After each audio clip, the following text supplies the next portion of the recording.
So hello there, I'm Spike Knight, and welcome to my first Night of the Movies podcast of 2024. Yes, Happy New Year! It's my first podcast of this year, and I'm very excited to be back.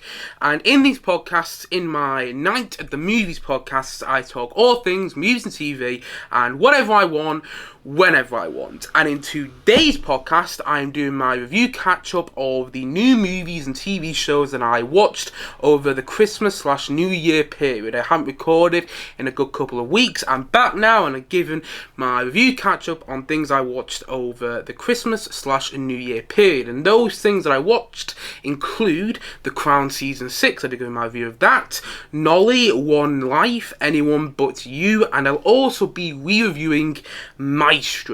I did watch it for the first time all the way back in October of last year. I watched it, the London premiere, the BFI Film Festival, and I loved it back then, and then watching it on Netflix recently, I had a slightly different take on it. I came away feeling slightly differently than I did the first time I saw it. So that's what I'm talking about in this podcast today. But before I do that, I should say what I say at the start of every podcast I do, which is, if you are watching this podcast on YouTube, hello to my viewers, but if you prefer to listen to your podcast on Spotify, well, you can look, as you can also listen to this podcast on Spotify, and that's Night of the Movies on that platform. And if you are already listening to this podcast on Spotify, hello there, as you podcast listeners, then you can also watch this podcast on my YouTube channel at Night of the Movies on that platform as well. Likewise, wherever you may be watching or listening to this podcast, don't forget to like and subscribe if you enjoy the podcast, of course, and please leave me with some feedback on things to improve on in future podcasts, because there are always things to improve on, and feedback is, as ever, much appreciated. Also, I should say something people might notice in the audio quality, I'm actually using a new mic. So if you are watching this on YouTube or listening to this on Spotify, you may notice my audio quality is slightly different, hopefully better. So yeah, please let me know what you think of the new audio quality in this podcast today. Maybe you think it's worse, and if it is, I'll go back to just using the inbuilt mic on my camera. But if you think this mic is better, also let me know in the comment section below. Let me know what you think of this new audio quality in this podcast. Hopefully it's better than it was before.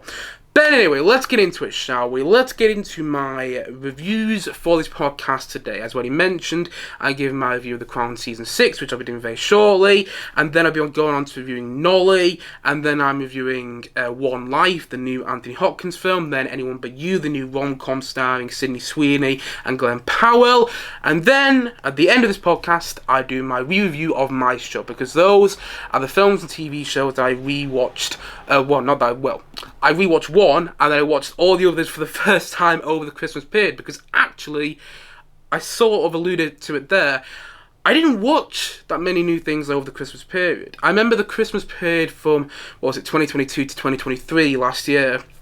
I watched a lot of stuff that I hadn't seen throughout 2022, and then I did a review catch-up on all the stuff I hadn't seen. That was my first podcast, I think, of 2023. And I was thinking I might do the same. I was thinking I was going to catch up a load of films and TV shows I missed in 2024 over the Christmas and New Year period, over the break that I had on this channel. I didn't really. I did a lot of rewatching. Films that I had seen previously. Some films I'm going to do reviews of over the next couple of weeks, and I'm quite excited to do that. I rewatched Saltburn, which I'll talk about in a podcast coming probably within the next week or so. And I rewatched a lot more than I first watched, if you know what I mean. I did a lot of rewatches over the Christmas/New Year period. But I did watch some new stuff which came out in 2023, in late 2023/early 2024, and that is what I'm talking about today. So without further ado, I've been rambling along way too much. Let's get into my reviews, and my first review is of The Crown Season 6. So this season of The Crown was split into two parts. It was released in two parts. Part 1 came out in November last year, and Part 2 came out in early December. I was planning to actually get my review out of The Crown Season 6 before Christmas, but things just came up, and that didn't happen. Nevertheless, I'm here reviewing it now, and part one of season 6, focused on the events leading up to Princess Diana's death, and then part 2 of season 6 focused on the after effects of Princess Diana's death, the monarchy and the troubles the monarchy was facing in the early 2000s, and the blossoming romance between Prince William and Kate Middleton. And I should say that I am a big fan of The Crown. I absolutely loved seasons 1 and 2. I think season 2 of The Crown is one of the best seasons of television, period. I think it's absolutely incredible. Season 3 I really liked. Then series 4 I absolutely adored. Then season 5 I enjoyed. I liked it about as much as I liked series 3. And then you get on to season 6. And I should also say that I'm not a big fan of the royal family whatsoever. Also, frankly, if I could choose, there wouldn't be a royal family in the UK. I think it's just a terrible idea. But one thing I've always loved about The Crown is how relatable and real it makes the royal family seem. Because when I've always seen the royal family in real life, I'm always like, oh, they're just too decent for me to care about them. They're just too, high class for me to care about them. And yet I watched their storylines in The Crown, and it's incredibly well written, and it makes the royal family relatable. And that's one of the reasons I've loved this series overall up to season 6. I think it's such a well written show. Then you get on to season 6, and this is the final series of The Crown. And honestly, I was really disappointed by it. Part 1 of season 6 I really, really liked, but part 2 just fizzles out.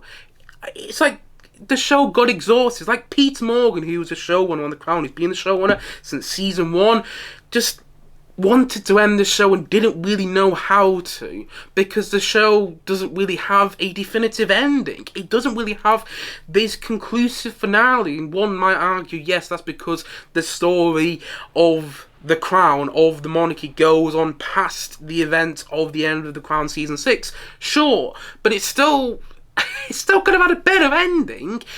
Oliver Stone's JFK film, say what about that film, love it, hate it, whatever. Personally, I love it. I think it's a phenomenally well made film. Oliver Stone's JFK does not have a definitive ending. You don't actually find out if all the conspiracy theories surrounding the assassination of JFK are true or not at the end of that film. Yet it has a conclusive ending. It has an ending which is satisfying. And the reason I bring that up is because it doesn't have an ending, but it has a satisfying ending at that. And The Crown season 6 didn't have that for me. I was sat there at the end really underwhelmed and disappointed, especially as in the final episode of season 6, they basically do the Doctor Who thing. I mean, I'm not going to go into spoilers here too much in case people don't know already, although this has been highly publicised as far as I'm aware. I saw on social media way before I watched this episode. In the final episode of season 6 of The Crown, we see all 3 versions, all 3 actors who have played the late Queen Elizabeth II in one episode of The Crown together. We see Claire Foy, who played the late Queen Elizabeth II in the first 2 seasons of The Crown, we see Olivia Colman return to play the late Queen in the last episode, and we see Imelda Staunton, who played the Queen in the last 2 seasons of The Crown in that episode also. We see them all together, and all I was thinking was, Doctor Who. That's all I was thinking, because that's basically what happened in the 50th anniversary of Doctor Who. Not too dissimilar thing happened in the 60th anniversary special and the last of the 60th anniversary specials, and has happened in very early Doctor Who episodes. I'm not somebody who watched early Doctor Who back when it was going on in the 60s, 70s and 80s. I haven't really watched those episodes, but I know you had the likes of the 5 Doctors in those whenever there was a special, or the 3 Doctors or something like that. And The Crown does that in its final episode, and I wasn't really sure why, other than to try and give it finale feel, because the writing wasn't doing that. The ending just left me feeling really underwhelmed with where they took the show, because the last couple of episodes have all this stuff with the blossoming romance between Prince William and Kate Middleton, and again, it doesn't really go anywhere. I mean, we know in real life that they get married. I remember being in primary school when that happened. Then we got the day off. I was dead excited about that. But in the show, the romance doesn't really go anywhere. And I sat there going, oh, that's it. That's all we're getting with that. I mean, episode 7, bear in mind, 3 episodes, I think it's episode 7, 3 episodes before the entire show ends, before The Crown concludes on Netflix. Episode 7 leads up to a text. The end of episode 7 is a text leads up to a text between Prince William and Kate Middleton. That is what episode 7 of The Crown, or the last season of The Crown, leads up to. And I'm thinking, really? You spent an entire hour, or just under an hour, however long it was, to lead up to that?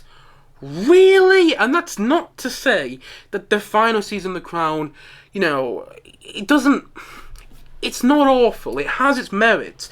A lot of people complained about the Princess Diana stuff when the reviews came out. I heard a lot of review outlets, a lot of news outlets complaining about the ghost of Princess Diana pops up in episode 5 of season 6 of The Crown, and it's just terrible.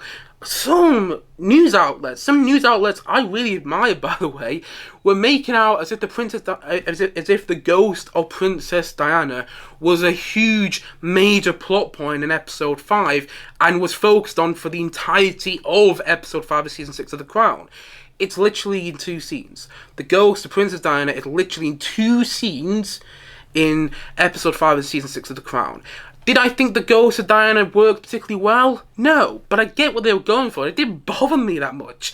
I really liked part 1 of season 6 of The Crown. I'll tell you why I really liked it. Because the previous 5 seasons of The Crown have all been shaped, each season has all been a bit like Doctor Who, where there's one underlying plot line that's introduced in episode 1 and they come back to in the finale of each season, but then also in each season you have each episode with its own self-contained story. And what I really liked about part 1 of season 6, all the stuff leading up to Princess Diana's death, was the main focus. There was a narrative thrust there. There was a narrative through line, and they weren't cutting away to anything else for an episode. They were keeping the momentum going, leading up to Princess Diana's death, and you were seeing the things that were driving her crazy. You were seeing the things that were affecting her mental health. You were seeing the events leading up to Princess Diana's death, and you felt that dread alongside the characters in the show. And that's something I really loved about part 1. There was a narrative thrust, and I thought after I finished part 1, I thought, God, if they have that same narrative thrust and that same narrative through line in part 2 season 6 of The Crown, I'm going to absolutely adore this season. And then I watched part 2 and I was just really underwhelmed with the way they took the show.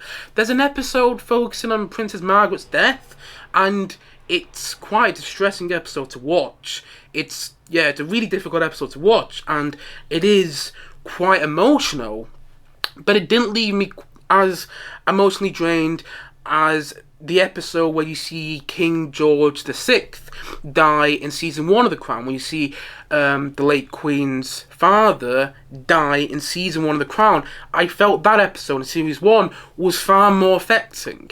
I didn't feel the episode where Princess Margaret died in the last season of The Crown was that affecting. It had its moments, definitely, and I think that Lindsay Manville, I think that's the actress who played Prince Margaret in season 6 of The Crown, I think she did a very good job. And I should say, I think all the performances are very good, except Imelda Staunton. I haven't loved Imelda Staunton, and quite frankly, I didn't love Imelda Staunton overall as late Queen Elizabeth II. I didn't think she was that good. I thought Olivia Colman gave a far better performance, because before Olivia Colman played the late Queen, the whole thing with Olivia Colman's performance is people always used to say she's either too happy or too emotional, and then the Queen's not really like that. And I actually think Olivia Colman did a very good job understating her performance as the late Queen, and Claire Foy I still think is the best person to play the late Queen Elizabeth II.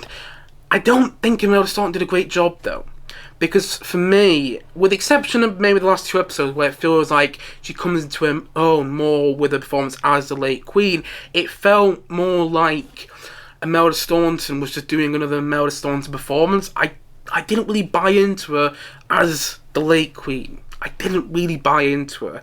I think Dominic West is the best to play Charles, though. Oh, what's his name? The one who played him in seasons 3 and 4 did a very good job, particularly in season 4 of The Crown. God, what's his name? He was absolutely terrific. Yeah, I think he did a really great job. Still, I think Dominic West did an even better job. When you're watching Dominic West play, well, the then Prince Charles in The Crown and now King Charles, when you watch him play Charles, he does it very, very well. And Elizabeth Debicki playing Princess Diana is, it's pretty spot on. And I think all the performances, Jonathan Pryce, I think, is wasting this last series, by the way, is the late Prince Philip. But I think he's great. I think all the performances are great, apart from Oda Staunton. I think the two that play Prince William and Kate Middleton in the second part of season 6 of The Crown, because it is different actors in the second part of the series, I think they do a great job. I just was really disappointed by the end. It didn't really go anywhere that was that interesting. It just fizzled out. It just sort of ended. The end didn't have this conclusion that I was hoping for. It didn't have this finale feel. And it could have done something quite interesting that maybe mirrored the beginning of The Crown. The first episode of The Crown opens with Elizabeth II and, with the late Queen Elizabeth II, although she isn't the Queen at that point in The Crown, but it opens with the late Queen and the late Prince Philip getting married. I think the series should have ended with Prince William and Kate Middleton getting married. That would have been a better ending. And the series does end with a wedding, but it's not really about that. It just... I don't know if you can tell, but it got me really... I was really underwhelmed by those final seasons of The Crown. The first half I liked quite a lot. And I don't understand everyone's problems with the first half of the series. I think all the Princess Diana stuff worked really, really well. And then you got into season 2, not season 2, then you got into part 2, sorry. Part 2 really just disappointed me. It's not awful, but for me it's the worst season of The Crown. I don't know, and I will probably never rewatch seasons 5 and 6 of The Crown because I know where it goes now and I know that I'm not satisfied by the ending. I will, without a doubt, probably within the next year, rewatch seasons 1 and 2 of The Crown and absolutely be enthralled by it again. And I'll probably, sometime within the next couple of years, rewatch seasons 3 and 4. But I probably will never rewatch seasons 5 and 6 because of where they ended the show. It's the same way I felt about Game of Thrones season 8. I'll probably never rewatch Game of Thrones as a whole because I hated the ending. And although I didn't hate the end of The Crown, I thought it could have been so much better, especially because it had so many moments in that final series and it just ended so poorly.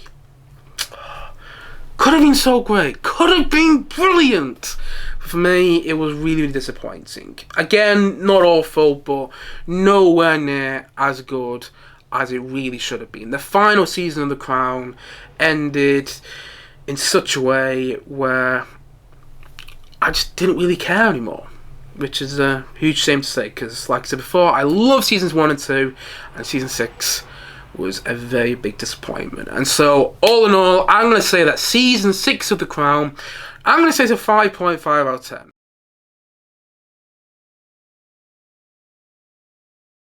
Again, plenty to admire, especially in the first half of season 6, just part 2. Just really wasn't for me. Then I'm going to go on to my next review. I'm going to jump on something I liked a lot more, and that is Nolly. If you're not aware of this show, it's written by Rusty Davies, and if you don't know who he is, he was the showrunner during the Christopher Eccleston and David Tennant eras of Doctor Who, which are often considered the best eras of Doctor Who, particularly by myself. He also showran the Sarah Jane Adventures and Torchwood, alongside such other non-sci-fi TV shows as It's a Sin, Years and Years, although Years and Years is actually sci-fi, but also other shows as Queer as Folk, and now he's actually most recently come back to Doctor Who. Like I said before, he was a showrunner during the David Tennant and Christopher Eccleston eras, and he came back to write the 60th anniversary. I can't even speak. To write the 60th anniversary specials of Doctor Who recently, and the Christmas special with Ncuti Gatwa, which came out a couple of weeks ago now, and I really enjoyed that special. I even did my quick review of it on this channel on Christmas Day. Yeah, I really like what Russell Davies has done with Doctor Who. I loved It's a Sin. I mean, I love what he did with Doctor Who, actually, overall, and from what I've seen from him in the past, I really enjoy it. I think he's a really interesting writer. Anyway, this series called Nolly came out last year. I think it actually came on ITVX, which is the ITV streaming service, first, and then it aired later on in the year. I watched it around the New Year period where it was actually airing on ITV. And the series is a 3-part drama following Noel Gordon, played by Helen Bonham Carter in the series, who was a soap icon, well known for a role in Crossroads, which I'd never ever seen before watching this show. I'd never even heard of Crossroads before watching Nolly. I'd never even heard of Noel Gordon. All this was completely new to me. And as I mentioned, we follow Noel Gordon in the show. We follow Noel Gordon in the 3-part drama, and we see how she works on Crossroads. We see how people look up to her when they're making that show, and then we see what happens when she gets fired from Crossroads and all the drama surrounding that. And then throughout each part of the drama, we learn, as the drama progresses overall, as a 3-part drama series progresses overall, we learn why she got fired from Crossroads.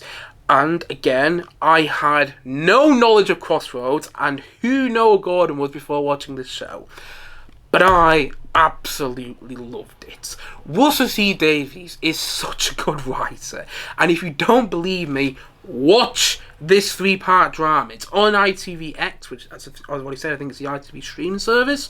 I think it's called that, I'm not entirely sure. But yeah, it's on the ITV streaming service, and I can't recommend it enough. It is so sharply written, it's really well acted, and it's so well done, and it just gets to invest and it makes you care about these real life people, about these characters, even though you may have no knowledge of them. Because as I mentioned, I didn't have any knowledge of them. I had no knowledge of Crossroads whatsoever, and I found this drama riveting, well written, and very, very compelling and engaging at that. Because although the drama is centering around Noel Gordon, whose nickname was Nolly, hence the name of the show, hence the name of this 3-part drama, even so the drama is about her, it's also not just about her. It's about what she represented and how people looked up to her behind the scenes of Crossroads, and the people who looked up to her as this soap icon. It's about why she really got fired from this soap, and it's about toxicity in the workplace, and it's about the way male colleagues felt threatened by her. It's not really about Crossroads and Noel Gordon, although it is, but it's about so much other things.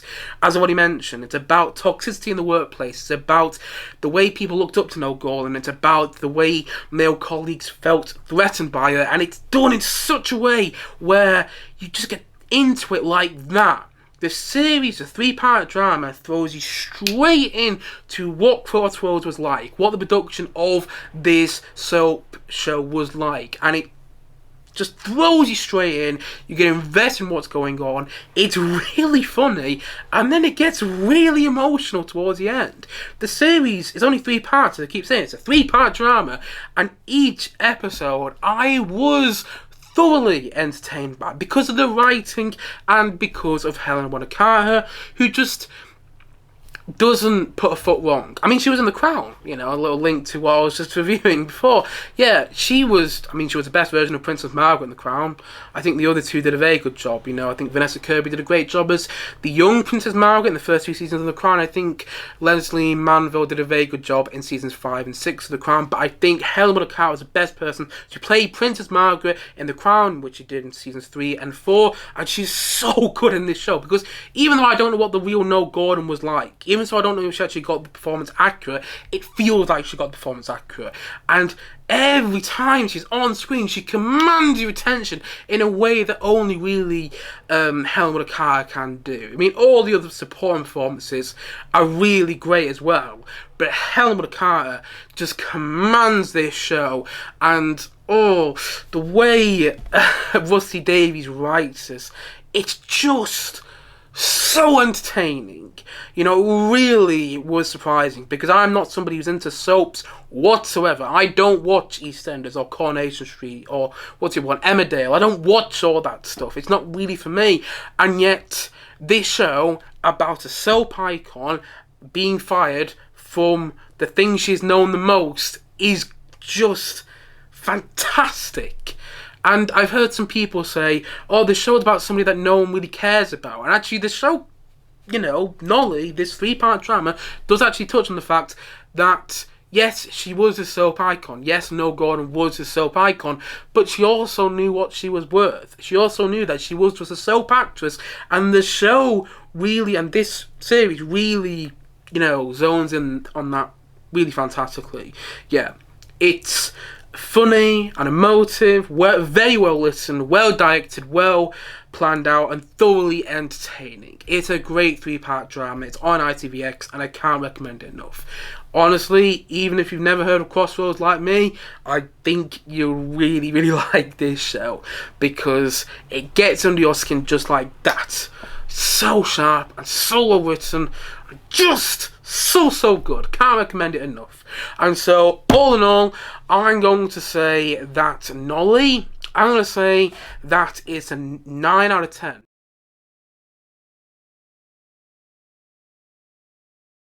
Yeah, I'm going to give Nolly a 9 out of 10. It's another cracking drama from Russell T Davies, and I can't wait to see what he does with Doctor Who later this year when it returns for Ncuti Gatwa's first series. I'm really excited about that. Anyway, now we go on to our movies, because so far I've only reviewed TV shows. I mean, the last one was a TV show. I suppose you say a 3-part drama was a TV show. But anyway, so far I've only reviewed TV shows in this podcast, but now I'm reviewing movies. I'm going to go on to my first movie review, which is of One Life. This is a new Anthony Hopkins film, which people may have seen trailers for. It's also got Johnny Flynn in, and Helena Carter again. She keeps appearing in these reviews. You know, Helena Carter's a role in this film. And the film is directed by James Howes. I think that's how I pronounce his name. Apologies if it's not.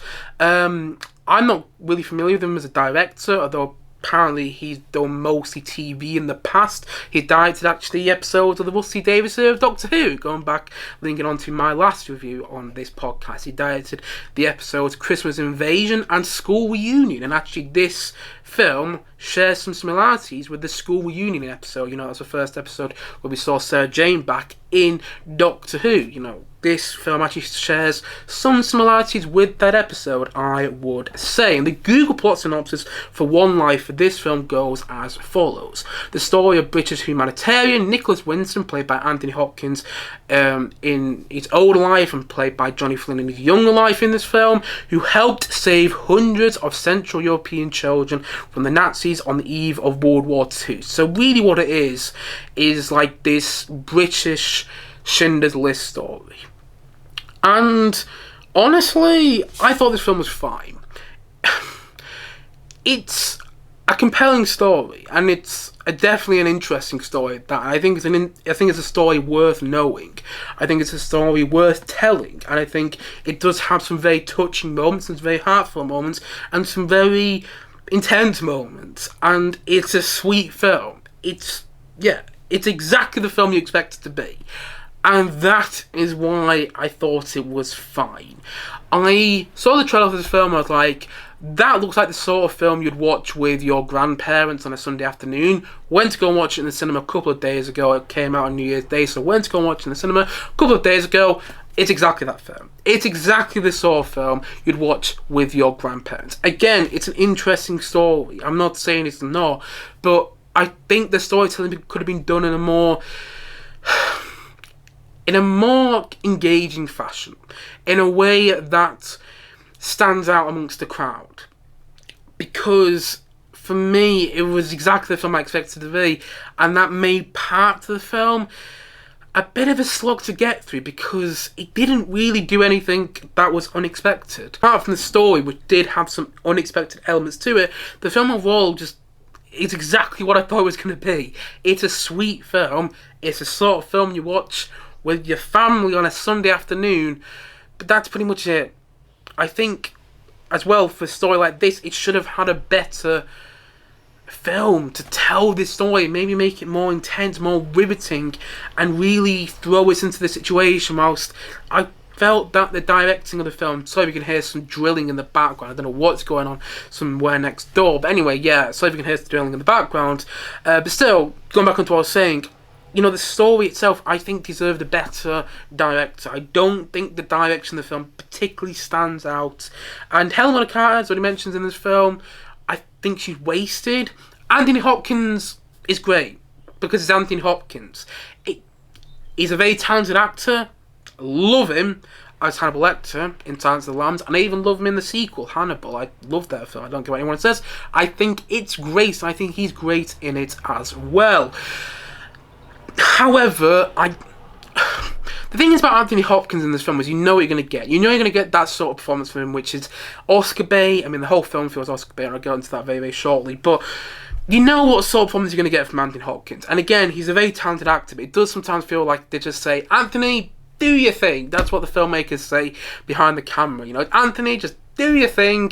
You might get an Academy Award nomination for a BAFTA nomination or whatever, and you know, you'll probably win because it's you and you're Anthony Hopkins, but I don't know. I just felt the film was fine because it's exactly what I expected it to be. Johnny Flynn was good, and you could see how Johnny Flynn could, you know, age into Anthony Hopkins. I think that's some very good casting, and again, it's an interesting story, but at times it felt like a history lesson. I wouldn't be surprised if this is shown in the next couple of years in some, you know, secondary school classes. The story of Nicholas Winton, that's his name, or I've got it wrong? The story of Nicholas Winton. The story of Nicholas Winton. Let's learn about this person. I'm going to stick it on whilst I'm going to go and get a brew. I wouldn't be surprised if that happens in a secondary school class in the next couple of years because it's exactly the film. I was even watching it thinking that. I was thinking this is exactly the sort of film that my teachers would have shown me whilst they go and have a cuppa back in secondary school. You know, all those years ago. It's okay. It just really wasn't my kind of movie, but I'm happy I saw it because I didn't know the story beforehand, and now I'm glad that I did. I just don't think there's anything to write home about. It's exactly the film you expect it to be. It's a sweet film. It has a lot of good moments, a lot of great moments, but there's nothing special. And honestly, I'm gonna give One Life, I'm gonna give it a 5 out of 10. I feel bad for giving this rating, but I want to clear up, I don't think it's a bad film. I don't know, maybe a 5 out of 10 is a mean rating. Maybe I should give it a 7 out of 10. Yeah, you know what, I'm going to give it a 7 out of 10, because it's exactly the film you expect it to be, and for some people that's going to work. Just for me, it wasn't really my type of film, but that's okay. I wanted to do something unexpected, and although the story is unexpected, although I didn't know where the story was going to go, I just felt that the film itself could have done more. Could have done more to surprise me, because it's just fine, and I wanted it to be more than fine. I wanted to be emotionally drained by it, and I just wasn't. Yeah, it's exactly the film you expect it to be, and for that reason, I'm going to say that's a 7 out of 10.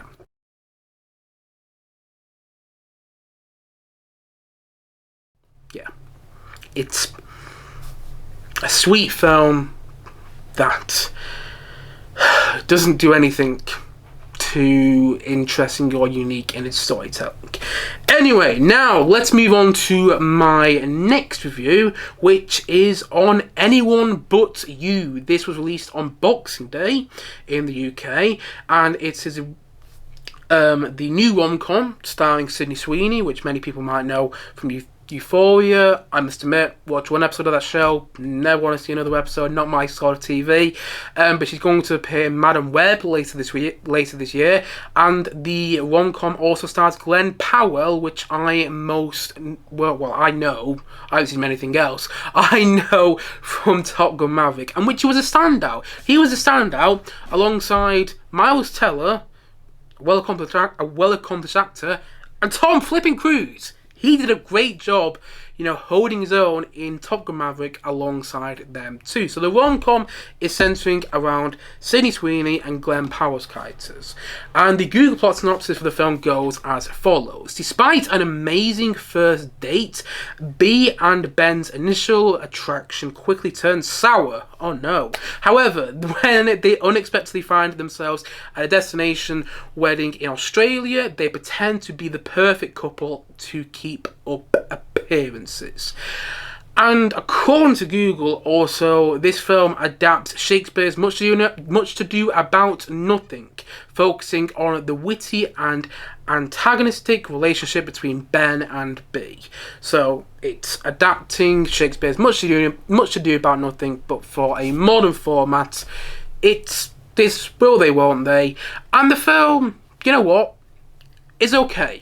It's much better than the trailers and the marketing made it out to be. Because I must admit, I had no interest in seeing this film whatsoever until I watched somebody online say it was actually pretty good a couple of weeks ago. So I was like, actually, no, you know what, I might go and see this. I actually did this film.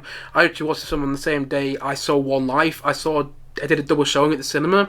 As well, it was a bit weird coming out of One Life than going into this film because it's two very different films. Yeah, it's okay. It's about as good as it could have been. It moves at this brisk pace. It's got some funny moments. I didn't laugh that much, but I smiled at the funny moments. I admired what they were going for. It's entertaining in parts. Glenn Powell and Sydney Sweeney have a lot of chemistry, and there's something in watching them two on screen because you can believe them as this couple, and then when they're not this couple, and then when they are this couple, and you know where the film ends because it's that sort of film, but still, you can believe them as this couple. All of the supporting performances are charming and they're fun. It's entertaining. It's okay. It's also the exact type of film you expect to find on Netflix in a couple of months' time.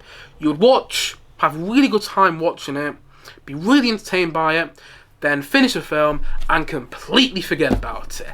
That's the kind of movie it is. It's a rom-com that pretty much does what it says on the tin. Again, not awful. Not awful at all. Just okay. And it's what it is really is a streaming movie.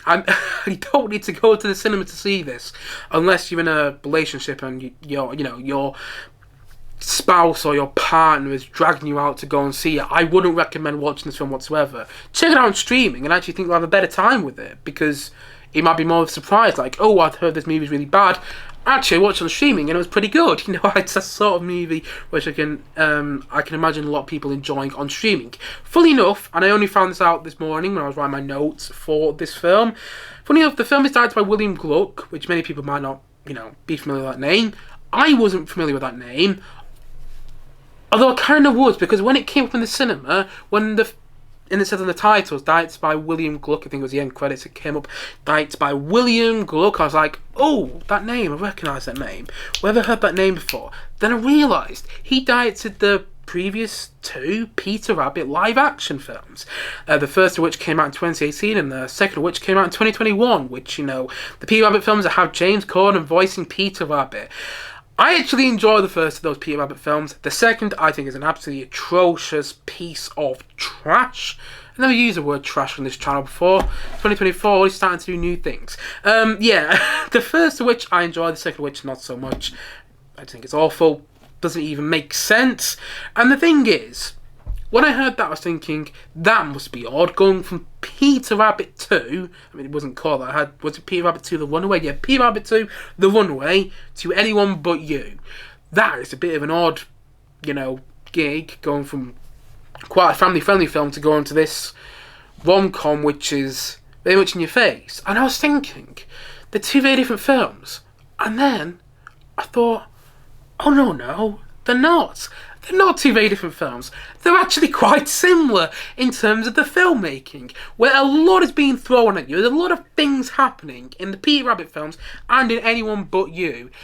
And you're sat there questioning why. Why is there quite so much happening? Because it doesn't need to be.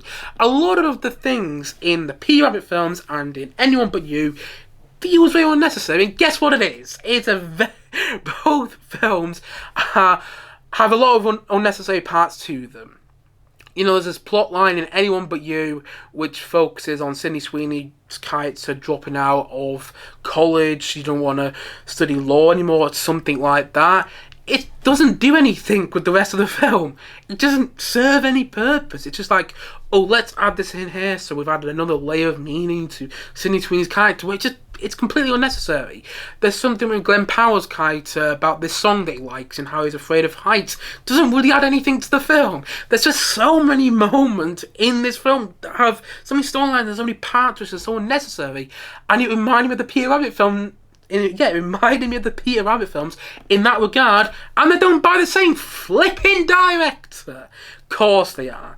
Anyway, it just made me laugh that when I heard that the guy who directed the previous two Peter Rabbit movies, the most recent Peter Rabbit movies, directed this, and you can actually see similarities about it. Again, Anyone But You is fine. It's the sort of comedy. It actually reminded me of The Proposal, you know, with Sandra Bullock and Ryan Reynolds. I watched that on a streaming service, enjoyed it whilst I was on, completely forgot about it when I finished it. I think I watched it on Prime Video, and you know what? I can see this film going on Prime Video in the next couple of months, or Netflix, or whatever streaming services that you're watching, you know. I can see it's appearing on there. You'd watch it, again, have a fun time with it. It's not offensively bad by any means, but then completely forget about it once it's finished. It's okay. But not worth going to the cinema to see. It's not anything special. And I've heard some reviews saying, oh yeah, it breathes new life into the rom-com genre. Not sure if I agree with that, but that's just me. And so, all in all, I'm going to say that Anyone But You, I'm going to say it's a 6 out of 10. You know, it's okay. I didn't think it was awful, or the one thing I've mentioned yet, it's very cringeworthy. And sure, cringe comes with the rom-com genre. Even the best rom-coms, like the Richard Curtis ones, like Love Actually, Four Weddings and a Funeral, The Boat That Rocked, About Time, Notting Hill, even the best rom-coms have a cringe element to them. Sure. And they're cheesy, you know. This film is cheese and cringe on another bloody level. Honestly, it gets to the point in this film when I was just sinking in my chair in the cinema. I was going, oh no. It just got so cringeworthy. Yes, especially the end credits, where it's literally everyone smiles, and singing and dancing, and I really want to emphasise the singing there. It's okay, and that's why I'm giving it a 6 out of 10.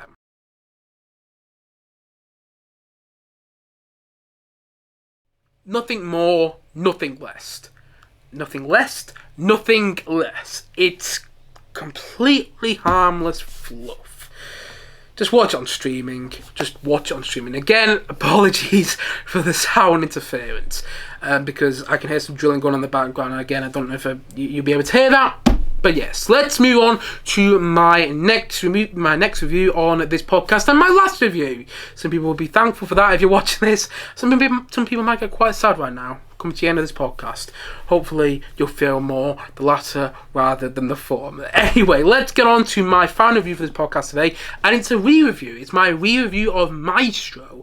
This is directed by Bradley Cooper, and he stars in it. He plays Leonard Bernstein. It's about the marriage between Leonard Bernstein, and I forgot what the other character's name is right now, but she's got a funny name in this film. But she's played by Kay Mulligan. It's about their marriage. And I first saw this film, as what he mentioned at the start of the podcast, I first saw this film all the way back in October of last year at the BFI London Film Festival. I saw this film at its UK premiere, and I remember the first time I saw it, I was swept up by it.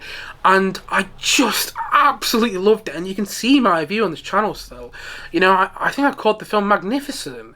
I just loved it, and back then I said it was one of my films of 2023. And by the way, I will be doing my top 10 of 2023 very, very soon on this channel. But back then in October, I said that this was one of the best films of 2023. I take that back. I don't think it's a bad film still. I don't think it's a bad film. But rewatching it on streaming, it did not have the same effect on me. And although, again, I don't think it's a bad film, I don't think it's nearly as good as I made it out to be. It's a good film. It jumps around a lot though, and I think it assumes that the audience and the viewers and the spectators know a lot about Leonard Bernstein beforehand. I know a lot about his brilliance and what he did, you know, how influential he was and all that jazz. And I think that's an issue with the film. The film doesn't really tell you or show you even, that would be better, it doesn't show you how brilliant he was. It just goes, he was this brilliant composer. Why? You did all this. But we're going to jump onto all the stuff to do with the marriage though. And I've heard some people say, why should they care about this film? Because it's about a composer who is, you know, not with us anymore and all that sort of stuff. I actually think the film's not about that. The film's not about Leonard Bernstein. It's about this marriage. And it's about what marriage actually entails. And it's about the troubles that you have to go through in marriage. And it's about, you know, actually being in love. What does love entail as well? Because marriage isn't necessarily the same thing as love and all that stuff. That's what the film is about. Still, I think that comes across well in the film.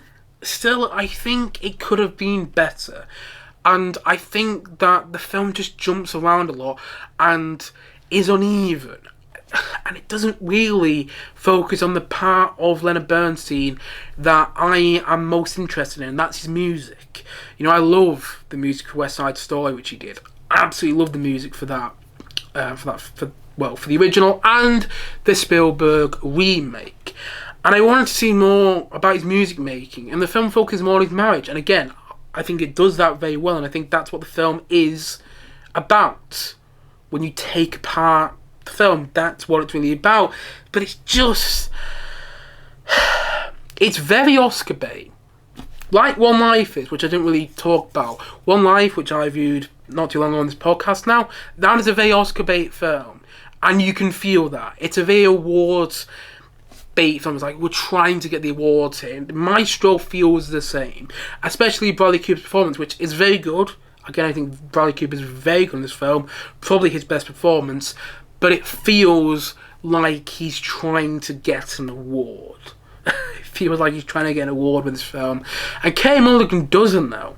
Kay Mulligan, I just think, is, well, being Kay Mulligan in this film.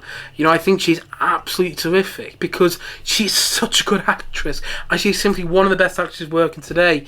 I just feel that the film, I don't know why, it didn't have the same effect. I'm sorry if you're going to hear a car alarm going off in the background. Honestly, everything's going off during this podcast today. But yeah, the film didn't really have the same effect to me that it had the first time. I left the cinema after watching Marshall the first time emotionally drained, and I didn't on a rewatch. And maybe it's because I didn't see it in the cinema the second time. You know, the first time I saw it in a cinema, full to the rim of people. The second time I saw it on my sofa at home, and I was disappointed by it a second time. I almost wish I didn't watch it a second time. Then again, I'm glad I did, because now I've got this new perspective on it, but it just didn't hit me in the feels the second time quite as much. I think it's very well acted, well directed, well edited, well performed, and I really admire it. I just don't love it anymore. I think it's, I think it misses a mark. I think it misses the mark in being something truly great and truly memorable. So I think it's worth a watch, and I'm not surprised that I'm not surprised that a lot of people are saying it's in the Oscars race. I mean, it was nominated at the Golden Globes, but honestly, who cares about the Golden Globes? Honestly, I just think it's a load of shit, that award show, pardon my French there. But it's in the Oscars race, and I'm glad it is in the Oscars race, because I think there's a lot of passion that has clearly been put into this film, and the Bernstein children have said, and I saw them, by the way, in real life. I saw them at the BFI Film Festival when the film premiered. They said that the film is very accurate, and that Bradley Cooper got it spot on, and if they say that, well, at least that's one very good thing that he did right. He made the film very believable in their eyes, which is, in the end, the most important eyes, you know. Not sure if it made sense there, but hopefully follow my thinking. But still, I'm not surprised it's in the Oscar race, although I don't think it's going to win any Oscars. I think maybe Carey Mulligan has a chance, although I also think, you know, she's up against Emma Stone for Poor Things. I haven't seen that film, but I've heard nothing but amazing things about her in that film, and Lily Gladstone for Killers of the Flower Moon. I think Carey Mulligan, I think Carey Mulligan is better than Lily Gladstone in Killers of the Flower Moon, but I still think more people are going to gravitate towards Lily Gladstone in Killers of the Flower Moon because it's a Martin Scorsese film.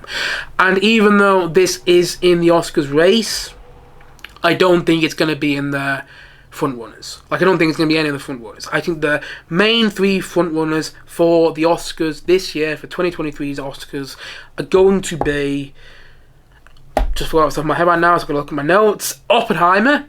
I think Oppenheimer's going to actually sweep this year. I'll talk about it more when I got onto Oscars, when I do my Oscar podcast later on this year. But I think Oppenheimer is going to be the front one of the Oscars race, and I think it's going to be Killers of the Flower Moon, simply because of the name Scorsese, because of the name Martin Scorsese. And then I think it's going to be Poor Things, which I'm watching tomorrow night. I'm watching Poor Things at a preview screening, so look forward to my review of that coming within the next couple of days. I'm really looking forward to seeing that, because I've heard so many great things about it. Even though I'm not a fan of the director, I've heard amazing things about that film, so I'm really looking forward to seeing it. I think those are the three films which are going to be at the front of the Oscars race. I think Maestro is a fine film. I think it's a good film. I think it's a very fine, good film. I just don't think it's nearly as good as, say, Oppenheimer, though. And I don't think it has the same effect on you as... It didn't have that same effect on me as I wanted it to the second time. Again, it's a good film. I really like some of the editing. Some of the way that Bradley Cooper cuts from one location to another location is done very well. And clearly, as I already mentioned, a lot of passion and a lot of thought and a lot of craftsmanship has been put into the film, and I admire that. I just wish it left me with more of an emotional impact. The same way that Oppenheimer did. You know, I wish I left finishing this film on Netflix a couple of days ago feeling more emotionally drained. But I just didn't. It's a good film. What else? I'm beeping outside. It's a good film, just not as great as I initially thought it was. And so, all in all, on a rewatch, I'm going to say that Maestro, I'm going to say it's a 7.5 out of 10. I still like this film. I know there's been some pushback against it, especially against Bradley Cooper's performance on Twitter, which I don't really use anymore, but I just know there's been some pushback against his performance in this film. I still think it's good. I think Carey Mulligan is better in this film, and I still like it, but doesn't really tell you much about Leonard Bernstein, does it? And it's not nearly as emotional as it should be, or as moving as it should be as well. It didn't quite give me the feels as much as it did the first time. Still, I think it's good. I just think it could be better. And I kind of wish I didn't rewatch it, but I did. And as I said, my feelings on Maestro is that it's a good film, and that is why I'm going to give it a 7.5 out of 10.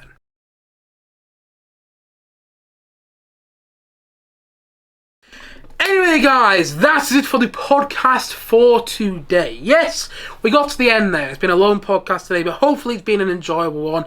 And if you have seen any of the movies or TV shows that I've talked about in this podcast today, please let me know your thoughts on them in the comment section below. Maybe you loved Maestro and hated Nolly, or maybe you loved Nolly and hated The Crown Season 6, or whatever your thoughts are on the movies and TV shows I have spoken about in this podcast today. Please let me know in the comment section below, because I'd love to hear people's thoughts on the likes of The Crown Season 6, Nolly, One Life, Anyone But You, and Maestro. Whatever your thoughts are, let me know in the comment section below. And as always, thank you for watching. And once again, Happy New Year. And look forward to many more podcasts coming throughout 2024. I've got a good feeling about 2024 on this channel. And hopefully it's going to turn out to be another great year of cinema. And I'll be doing my top 10 and my top 5 worst films of 2023 within the next couple of days on this channel. But until then, guys, thank you as always for watching and or listening, and I suppose this is it. So I will see you guys again soon, but bye for now. Bye.